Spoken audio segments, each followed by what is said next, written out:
Warning: Illuminutcases is a fantasy role-playing experience that may include adult language and themes, including innuendo, swearing, death, and terrible dad jokes. It is not intended for young children. Please listen responsibly.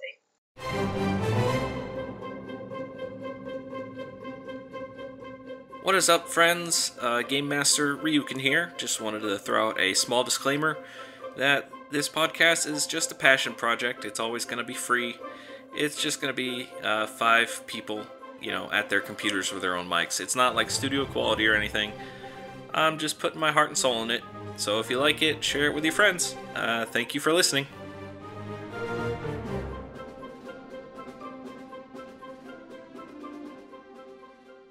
Alright, here we go. 1, 2, 3.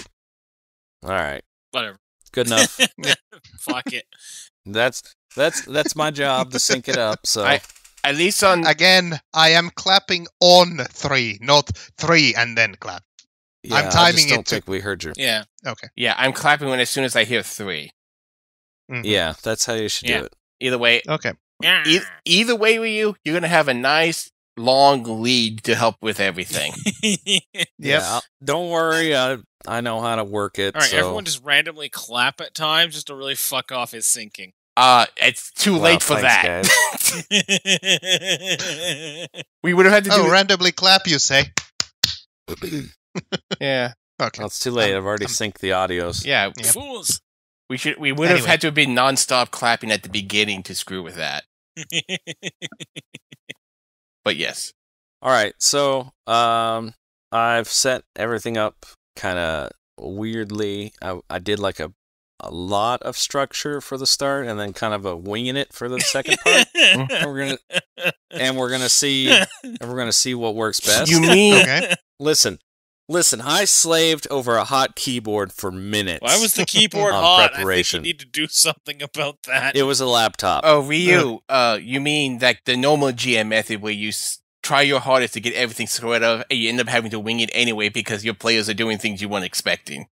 No, all I have to do is set up the start, point you guys in the right direction, and then you can screw everything up. Okay, so I've got this perfectly planned. I have every possible contingency in place. We are at least going to have a nice, orderly start to this, and the NPC is already dead. I want to make homosexual legal. I want to open up a tavern. Everyone okay with that? That'd be the mission now? Can we get started? This will drag on forever otherwise. Guys, I pissed off the guards!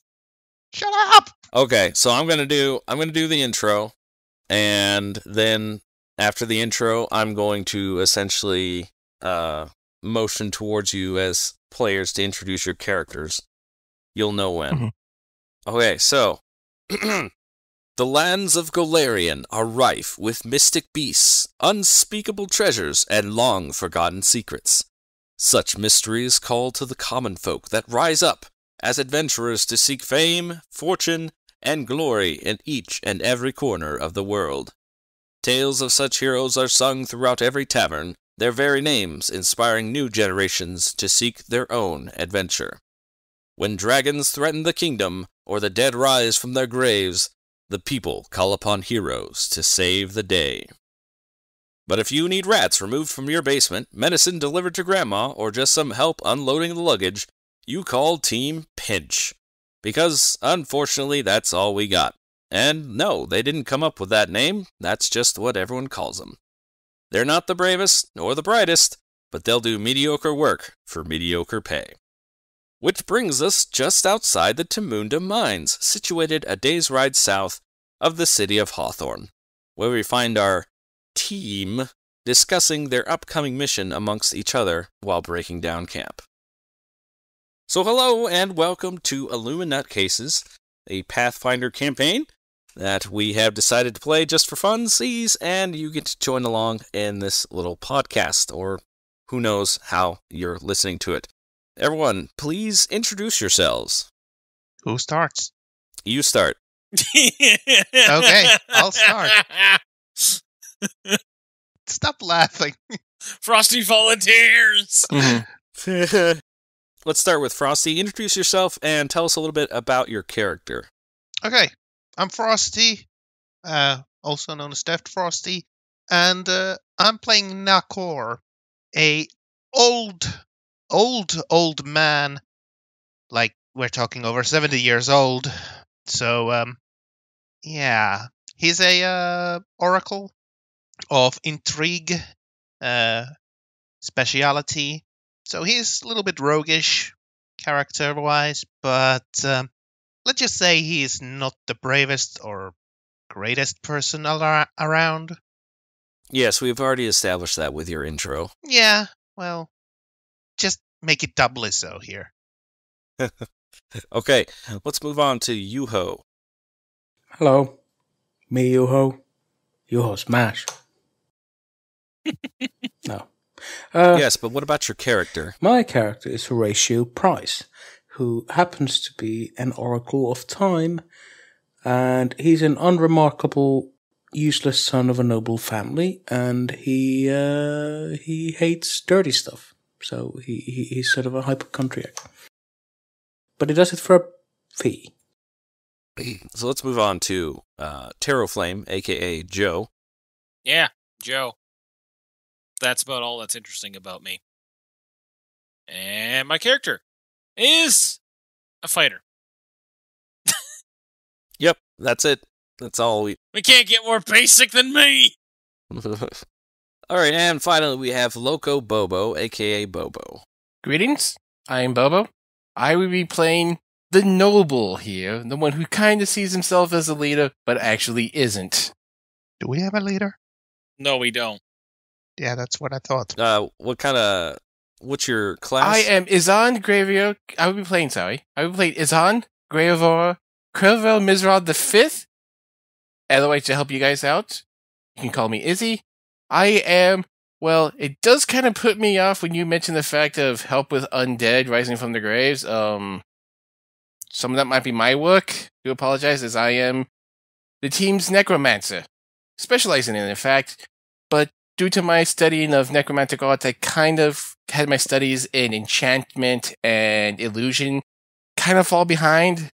Kind of not doing so good in those parts, but hey, I excel in necromancy, and I be team's wizard, and I brought along my compatriots due to some of my extra stuff I picked up.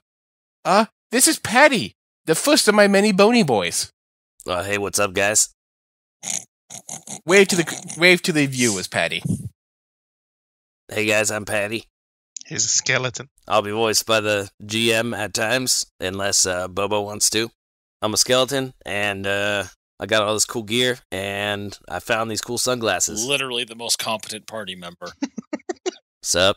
And he's dead! Also the team's tank. Yeah, they make me do all the hard work. That tells something about the party when the dead person is the most competent. Well, interestingly enough, as we move on with the story, as you break down camp and pack away all the essentials, Patty carrying most of the burden, you notice the rest of your expedition has already done the same and are all moving to another location. Adventurers of every race and profession imaginable seem to be gathering near a large stump in the clearing. These are your fellow colleagues from the Adventurers Guild to which you belong, as well as to whom you owe a substantial debt. Now, what is the what is different about your guys' adventuring party that most people you kind of don't really see that often? We have a literal geriatric for one.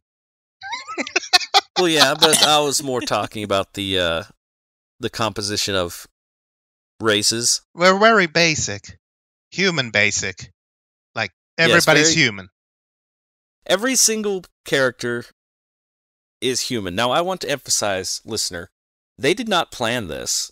This just sort of happened. Every single one of them picked a human. And it is now being enforced. Yep. Now, it is being enforced because I think it's hilarious.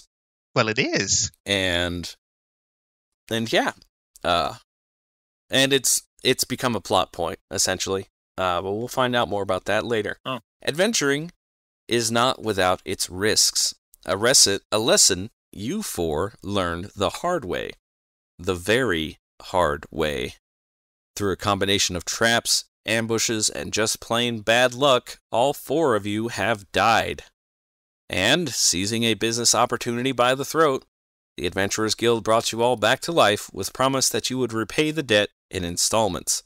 Looks like you should have read that fine print before signing all those documents. With such a debt looming over your heads, the Adventurers Guild basically gets to tell you what to do and where to go on occasion. Today is one such day. You look over to where everyone is gathered to see a muscular, half-orc woman stand on top of a trunk and attempts to grab everyone's attention. This is Helena Fenwick, one of your guild liaisons with whom you are very familiar. She isn't standing for long as the crowd hushes in anticipation. She holds her hands behind her back as she speaks in a loud, no-nonsense tone. All right, everyone. The mine is just through the trees, and I want to get right to work. We've kept details of this mission to a minimum to protect you and the guild's interests. There shouldn't be anything new to the veterans amongst us. You all have about 15 minutes for final preparations, after which we'll draw lots. My assistant, Parker, she nods to a dark-haired human man standing next to the stump she's on, will then hand out your respective assignments. Any questions? What did he say? Nico, we're going to be given a random task, and then we are going to fulfill it. Okay. Random flask. Anyway. Alright, does anyone have any questions for Helena? Where's my flask? Task. The T. Oh. Well, that's not as fun. Okay, a couple people kind of pipe up, asking your basic, adventuring questions. Like, do we get to keep all the treasure we find? Yes, you get to keep all the treasure you find. How much are we getting paid for this? It depends on your assignment. Stuff like that. So they all kind of gather together into their own little parties, mill about, get ready for combat, get out their shields, prepare their spells, stuff like that. After 15 minutes have passed, you hear Helena's voice above the din. All right, team, send your representative to draw out assignments. All right, let's do the usual. And Cassius will just shove his fist out. Just so you know, this is basically rock, paper, scissors. Everyone roll a... Okay. Okay, let's roll a D3. Oh, how about we all just type, and then we'll just... Okay. Everyone just roll a D3. Mm-hmm. And it's rock, paper, scissors, which we pick.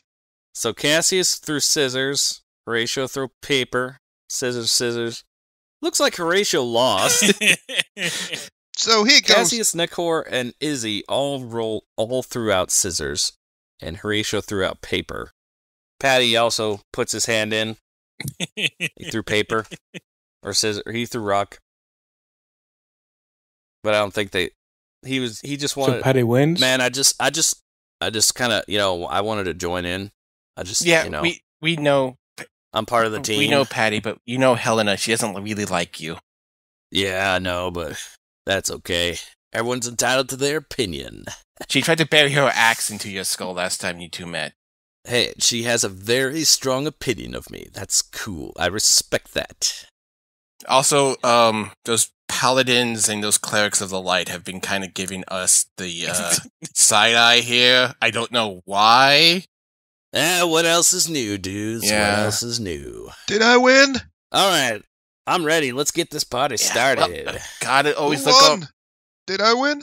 Yes. Okay. Izzy's going to just get himself all nicely cleaned up and just pat Nicole on the back and just send him up to go speak to Helena. But Horatio's the one that lost. Everyone else. How do you guys want to do it? I don't care. Honestly, it was just gonna be like, okay, Horatio, you want to go speak to? Just make Nekor do it. Well, it seems like it would make sense. You guys play rock, paper, scissors, and Nekor's like, "Did I win? No, you lost. Go do it." No, I'll do it. Okay. All right. So Horatio, you kind of stand up and get up there with. Before I go, I'll prepare countermeasures and cast enhanced diplomacy on myself. Okay. That's a good. You have what's this do? +2 competence. +2 competence to diplomacy. Okay. Sounds good. All right. As you head up to Parker, you can see that in Parker's hands are several sticks of equal length and color. On the tip of each stick, however, is a different color painted on. Parker turns his back, and you hear the sound of the sticks being mixed together. When he turns around, he is holding all 5 of them with the color concealed. You and 4 other adventurers stand waiting to draw out your fate. So, Horatio, do you immediately go and pick one, or do you wait a bit, or how do you want to? I'll tell him to give me a good one and a wink. He just kind of looks at you nonplussed, just like, Yeah, I'll pull one of them out. All right, so you notice that one of the other adventurers pulls one out before you, but then you go in and snatch one. Roll a d4 for me. All right, you pick out the one furthest to the left. You wait for everyone else to pick one out before you reveal your color. As you reveal the color painted on your short stick, you see the verdant shade of green decorating the end of your lot. You look over and notice the other adventurers holding out their colors for Helena and Parker to see, and you also notice another group holding an unpainted stick, their faces crestfallen, their shoulders slumped. You've pulled enough lots from Parker's hand to know that that team is going to be in reserve should another team meet a less than fortunate end. You turn to grab your assignment, but both Helena and Parker have their backs turned to you, their heads together in whispered conversation. You may roll a perception check if you wish to eavesdrop, or you can just simply wait for them to... Good job, Horatio. Wow. Okay, really good perception. You can kind of overhear them. They're arguing just a little bit, just kind of like a quick hushed argument, and you hear mostly to pick the green one. Just don't really. Yes, but that's how the fate is. That's there's they pinched the green one. Seriously, like, but they pulled the green one. Just let them do it. That's out. It'll be fine. It'll be fine. It'll be fine. Well, what'll be fine? They kind of compose themselves and turn around, and after a moment, Parker and Helena start handing out their folders with the colored tabs. Helena comes up to you, Horatio, and hands over the green folder, and as you attempt to take it from her hands, her grip is firm. She's not letting it go. She looks you dead in the eyes, staring into your soul with her piercing golden eyes, and she just kind of, in a hushed tone, says, "Do not screw this up." And then she lets go of the folder. Okay. So now you have a small folder with some documents and stuff in it. You can either read it to yourself and keep it to yourself, or you can share it with your teammates. It's up to you. Yeah, I'll go back to the group. I'm not big on reading. All right, you head back. You head back to your group. Yeah. And you basically, hey guys, check it out. All right, so what do we got this time? So inside the folder is a small map of both your location as well as what appears to be a small mine shaft. Behind the maps is a piece of paper detailing your mission, as well as a key ring that binds together 3 oddly shaped keys. Each key looks like a simple skeleton key, but the handles are of different shapes, one being a square, another a diamond, and the last being a triangle. You look to the paper in hopes of an answer to this riddle and read the following. Your mission is to head for the foreman's office and retrieve any and all important documents related to Temunda Mines operations. If you're unsure if the document is relevant or not, retrieve it and it can be sorted out later. The 3 keys provided will allow you access through several administrative and executive passageways not meant for the everyday worker or peasant. Follow the maps as marked and do not deviate. Your fellow adventurers will be scattered throughout the remnants of the mine, hopefully distracting any illegal squatters. Be advised that kobolds, goblins, and bugbears have been sighted in the area and may be using the mine as shelter. Secure the documents by any means necessary without damaging the structural integrity of the mine. Payment will be dependent upon the quality and quantity of documents delivered successfully. Good luck, heroes. So, we're paper boys? In essence. Glorified clucks. And you said it was a square, diamond, and triangle? Yes. A square, a diamond, and a triangle. Okay. All right, I'll hold on to the keys for now, then. Well, I think Who's got 'em? Patty should have the keys, should he not, as skeleton keys for the skeleton? Ah, man, that's my man. Those are the jokes. Yeah, I can hold on to them for You you. don't have pockets. Oh, yeah? Well, check this out. He takes off his hand, and then he sticks his wrist through the keyhole, and then he puts his hand back on. Also, I get it. Patty has plenty of pockets. He's the one who carries my luggage. Oh, yeah, that's true. He does have Oh, equipment. I figured He's you not said just a backpack. No. He's got, Patty is fully kitted out because he's a tank, and I need him because I'm super squishy. Yeah, he's got like armor and weapons and stuff. He's just not like naked Yeah, skeleton he's with got- a scythe or I something. know we had him covered up and stuff. He's got studded leather, a heavy wooden shield, a morning star, and let's see what else he's got on him. He is carrying a bag, a lantern, a 10-foot pole, lamps, and other such stuff for me. Okay. Yeah, so he's got a bag. It's Yep. like, okay, I'll just put it in my bag, just a little All right. skeleton humor. Mostly Oh, by because the way, what- are you like putting the session 0 thing we did in, or What was the session 0 thing you did? we didn't do much? We basically just like We talked didn't about it. record was that the Joe. introduction We with didn't each record other, that. or were Yeah. we talking? Are we talking about the one Yeah. where we on that farm for testing stuff out? Where we were introducing to each other. No, we didn't record. we didn't that. record Introduced to each that, other. so You Okay. guys, you guys have been working with each other for a while, mainly because you've got this huge debt to pay off, and because you guys kind of bit off more than you could chew, we are the D and so team, you decided, the debt team. the D team. I debt would team. really I like to that. know what. I mean, it's not our fault that they sent the clerical error that sent us into the lair of a beholder. Oh no, you were warned. You just like, no, we totally got this. I mean, we got a wizard, we got 2 healers. We'll be fine. That's when you learned the hard way that positive energy actually hurts Patty. So when you were going to heal him, you accidentally killed him. And so then when your tank was gone, the beholder basically lasered one of you to death. And then the other one ran away into a trap that you forgot about. And Nacor just kind of forgot what was going on. What? It was just a mess. Anyway, I was asking, it was diamond, square, and what was the third key? Triangle. Triangle. Triangle, okay. Just making notes for myself. Same. Please continue. Yeah, no, it's just 'cause I just remember like our introduction really wasn't all that great. We kind of just described what our characters do rather than who they are. Mm-hmm. Well, kind of save for Bobo, but I was like, I'm the only. Yep, it's like that's- I'm the only one who wrote important backstory stuff. I have a no, I backstory. I was just It's going not- for the basic it's something fighter that joke. you've... Yeah, we're going to go for show, not tell. Mhm. So show the listeners how awesome you are. I think we should just describe our appearances for them. Yes. Yeah, you go ahead and describe your appearances. Let's start. Well, I brought it up, so I might as well go first. Okay, fine. I mean, I'm the one like cutting off everything for this crap. Look at this. I'm All right, already go ahead, Joe. derailing.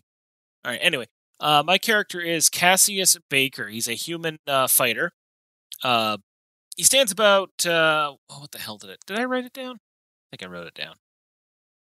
You're nailing it. Yeah, he's 192 centimeters tall, so he's relatively big for a human.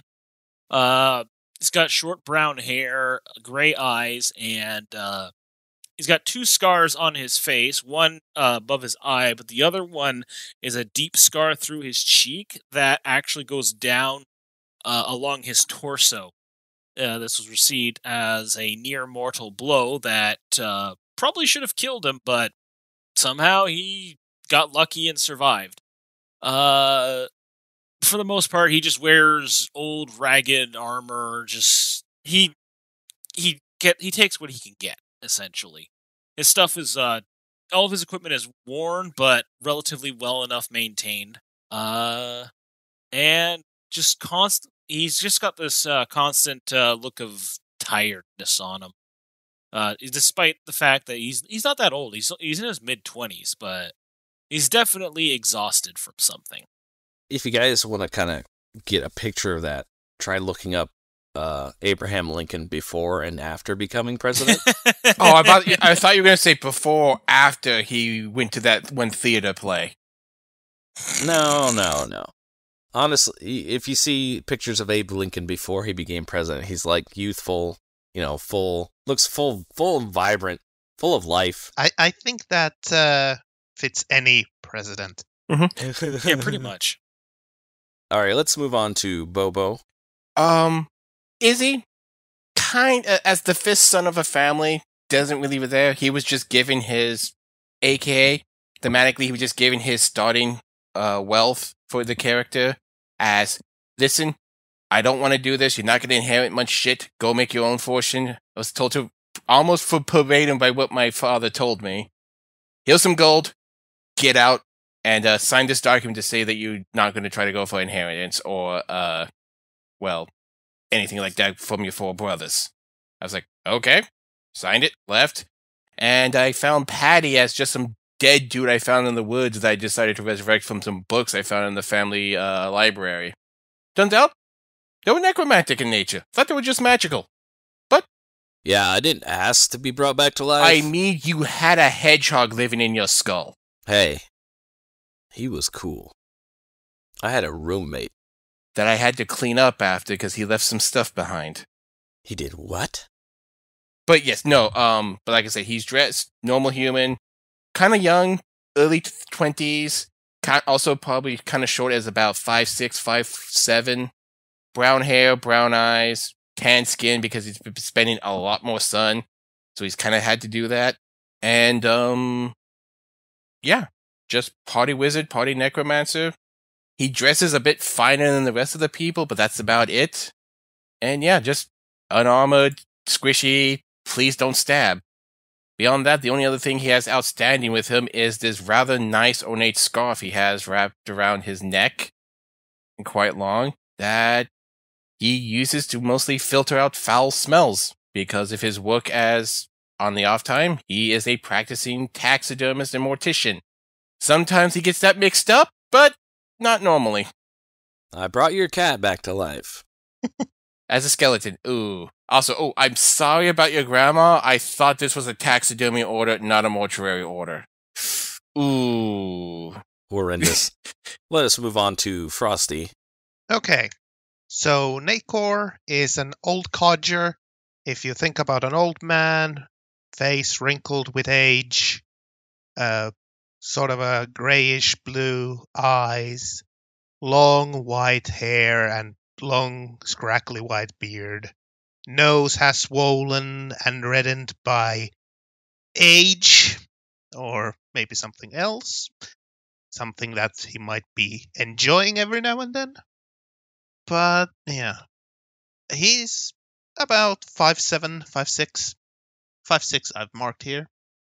And he is doing his best. You know, keeping up with these younger whippersnappers. Excellent. And finally, let's move on to Yuho.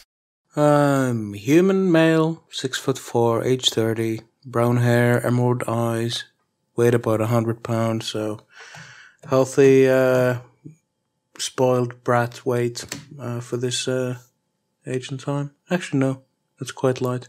Never mind.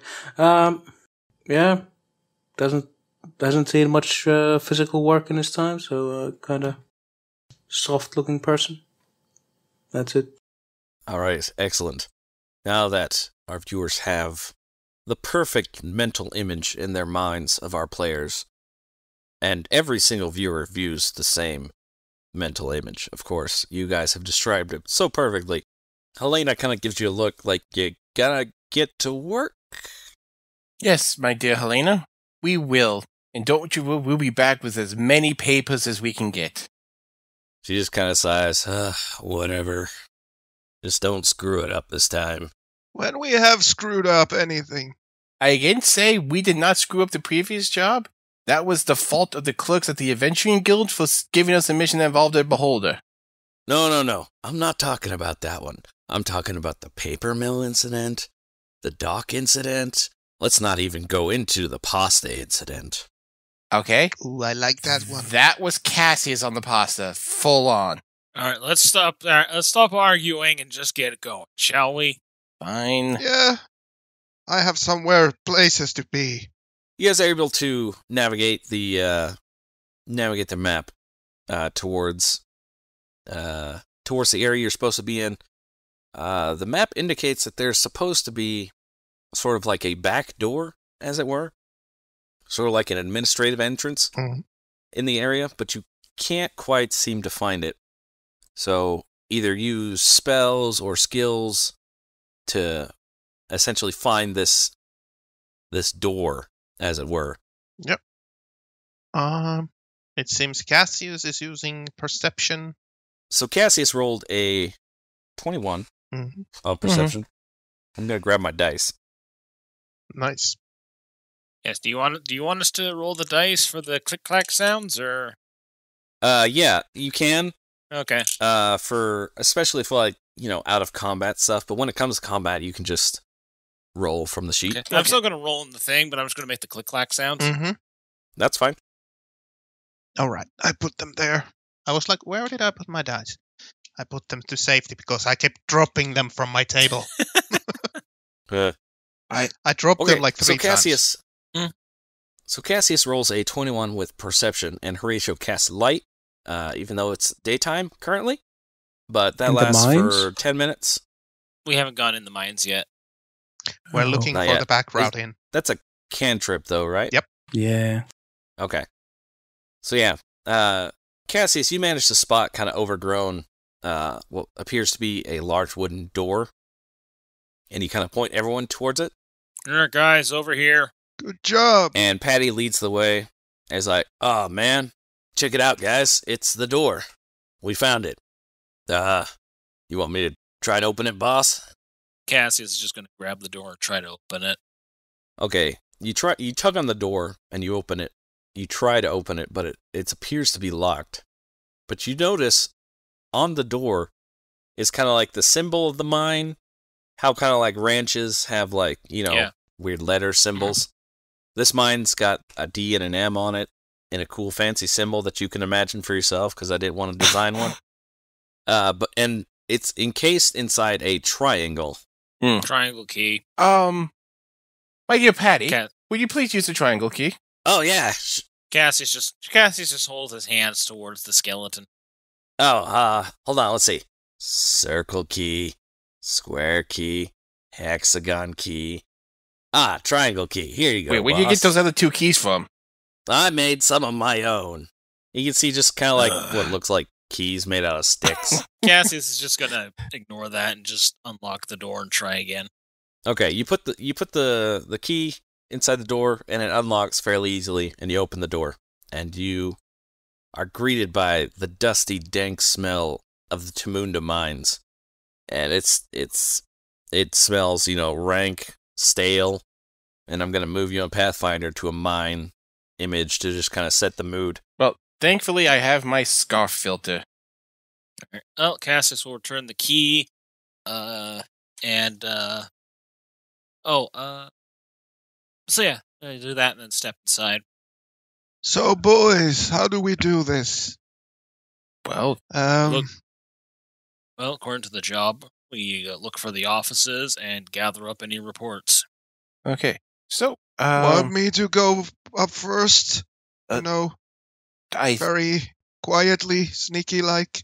I believe it's best for Cassius and Patty to take point, and we just follow behind. Scouting. Yeah, man, like old times. Hey, boss, you want to cast light on one of my bones? Oh, sure. I can do scouting. I used to be a scout in the army. Sure, man. Sure you did, old man. Sure you did. Oh, I Cast did. light on No, one of we his don't. bones. I think here it shouldn't be too bad. Keep an ear out for anything, and we should be fine. Yeah, and with 3 of us able to cast light, one on Cassius, one on whoever you host casting it, and one on myself, we think we have enough light because none of us have we are for strangely playing playing a Pathfinder game or a Dungeons and Dragons like game with no one having low light or dark vision. Suit yourself. I take offense to that. As Nakor goes to his hip flask and takes a drink from it. A metallic hip flask. Nakor, can you roll a Constitution save for me real quick? You mean Fortitude? Yes, I can. Yes, Fortitude. I'm sorry. You're still in 5e mode. Viewers, Yeah, Listeners, I'm accustomed to 5e. I have not played Pathfinder for years.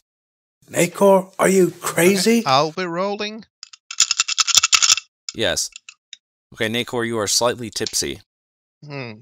You will take a -1 to any ranged attacks until the alcohol makes its way through you.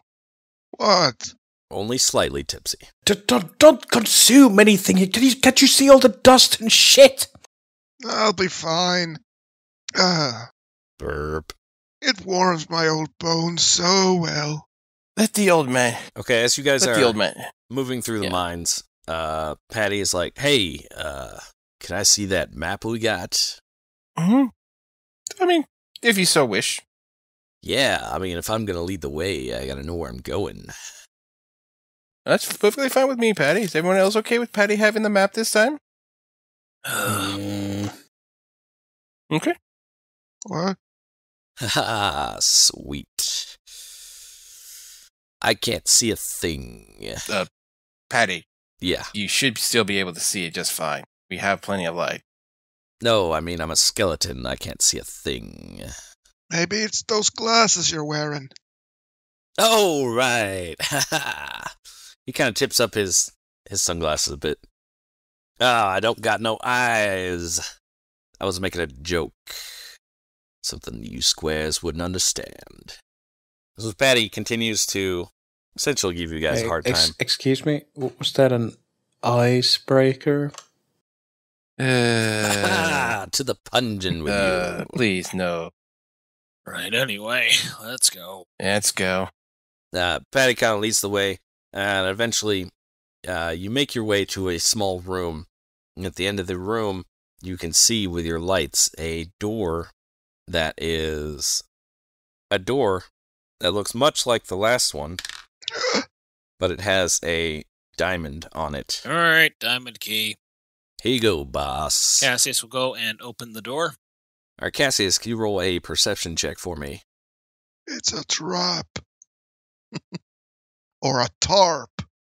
Cassius rolled a 22. Unfortunately, not quite enough to see the very stealthy weight that essentially falls on your shoulder, Cassius. Even with a crit? Damn. Yeah, it rolled a 14 and has +10 stealth. Wow, that's some good trap making there. And yeah, No crit bonus. Got yeah, that's not a thing in Pathfinder. it. Okay. I remember that much. So a large weight has kind of fallen out of your shoulders as you put this key in the door, and you're not entirely sure what it is.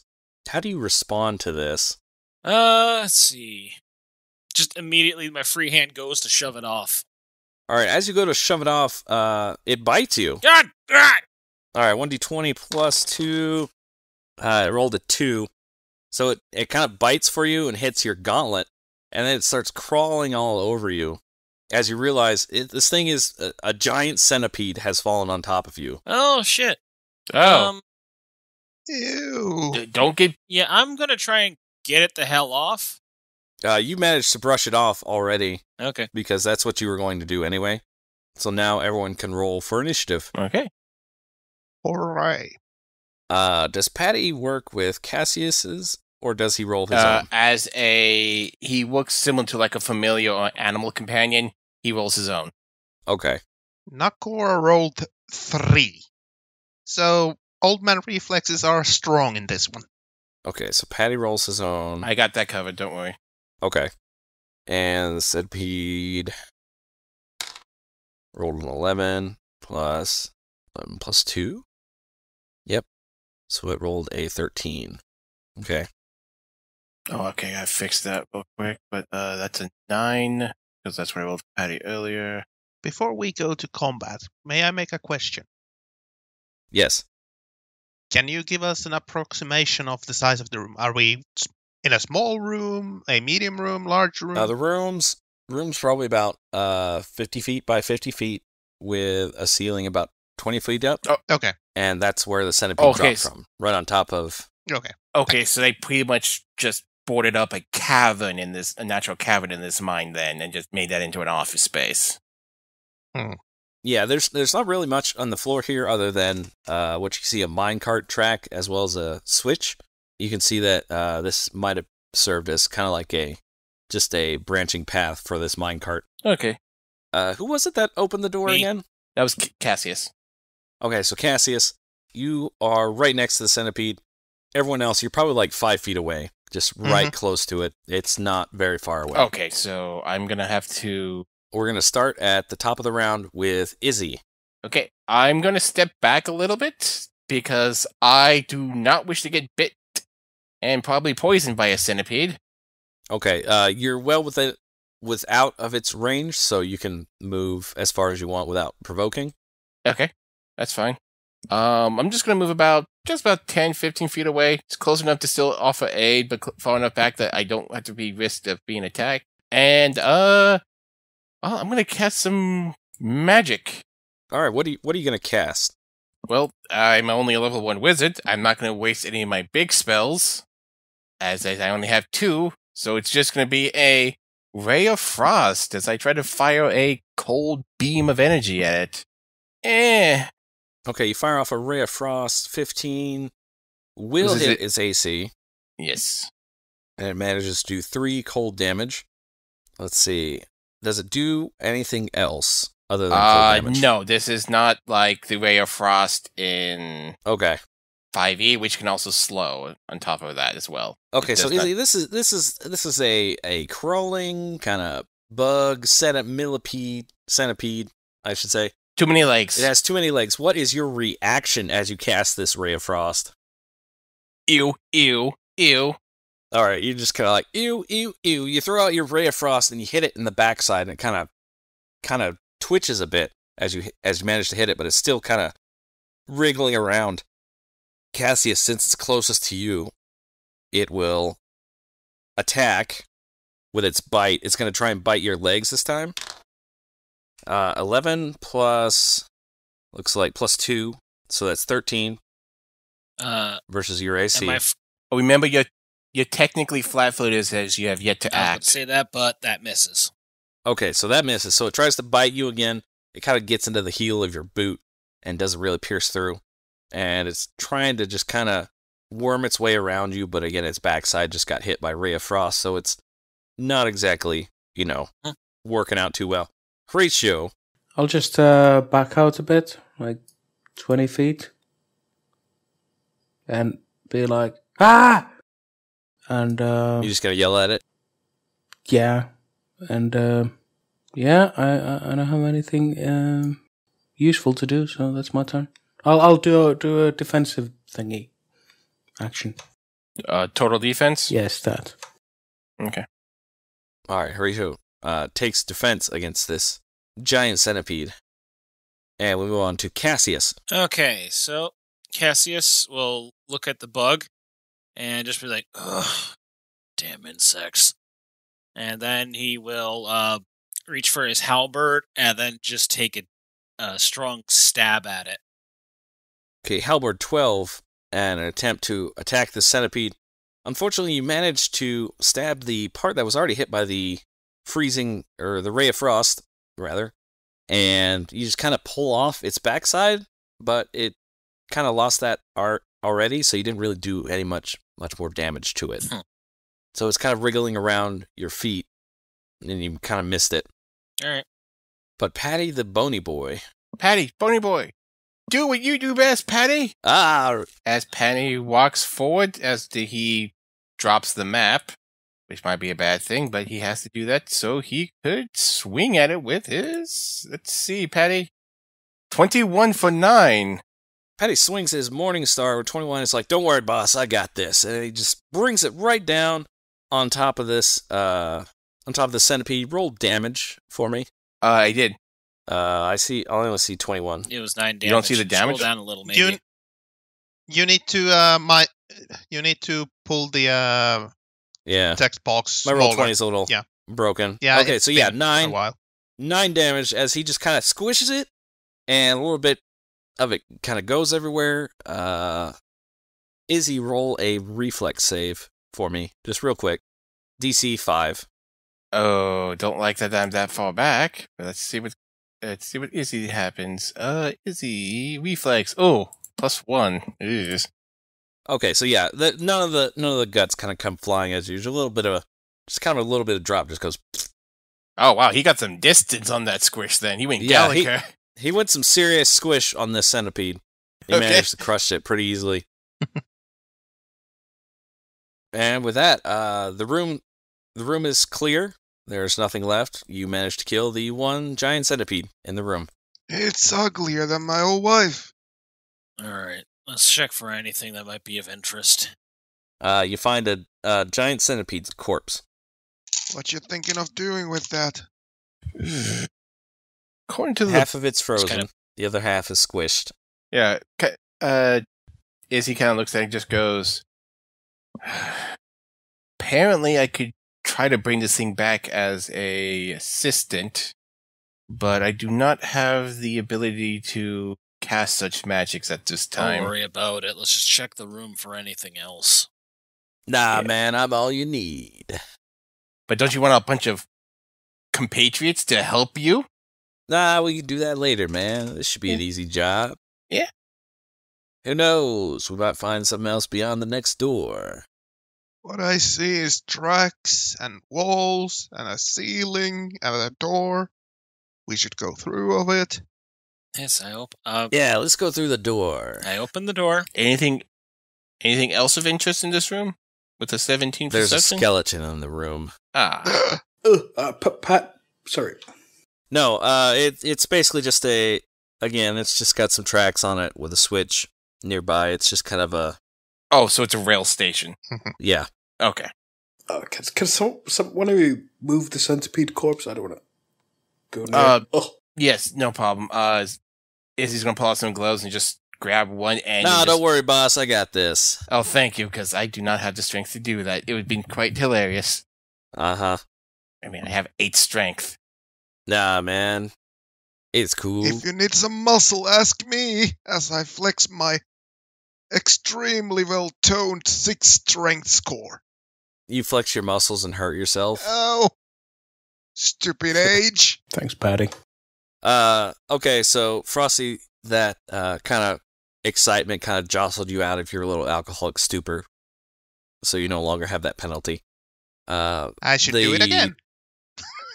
No, I won't. If you want. So, the first door is the triangle door, correct? Yeah, the first. This You one's guys the already diamond went through door. the triangle door. Okay. This one's the diamond, yes. So Mhm. I opened the door. Yeah, you put the key in, and you managed to open the door just fine. And there's no more centipedes falling from the ceiling. How's the room inside look? All right. Patty's going to grab the map, because he's got some modicum of intelligence. And you can see more kind of twisting hallways. Says, all right, boss. You want me to lead the way? Yeah, go ahead. Mm-hmm. All right. Here we go. So, Patty continues to lead the way. You manage to move down several corridors. Mainly, they're just wide enough for single file, as it looks like it was used for mainly minecarts. Every now and then you come to a fork in the road, but Patty's able to read the map and lead you down the right way. It's like, we take a left here, go straight here, and we take a right here. Make sure we take a left here. You know, it's a very simple map, very easy to read. Almost like it was designed for people who may have been illiterate. Yes. Hmm. So as you are moving, He's very smart for being without a brain. hey man, my intelligence was impressed upon me by my creator. Oh no. I don't need a brain, I just need a soul. And then he pulls out a saxophone, and he starts giving a really cool funk. Oh no. No. It can also see through fourth wall. Mm-hmm. He manages to lead you down through a corridor, and eventually the tracks stop in a small circular room, probably about 30 feet wide in any one direction. And at the end of the room is another door. Is there anything else inside that room? Roll a perception check. Well, not my strong suit, but I shall do it. Same with me. So Izzy rolls a 4, Nico rolls a 12. Give me a moment. You manage, there's not really a whole lot. Maybe there's a cobweb, but that's about it. There's a door, and there's tracks. Okay. Horatio got a 19. Horatio, with a 19, you manage to spot the door on the other side of the room. You can kind of see it in the light. And there's something over there that kind of concerns you on the door. And it's not a monster, it's not a centipede, it's not a spider, but rather it's the shape of a star. So we don't have a star key? No, we have a square, a triangle, and a diamond. But What's the holdup? Hey, boss, I'm fairly certain I brought us the right way, and Helena said, do not deviate. What do we do? How will our players face the quandary of a door with a star on it? Did Patty take them the right way, or was there a wrong turn?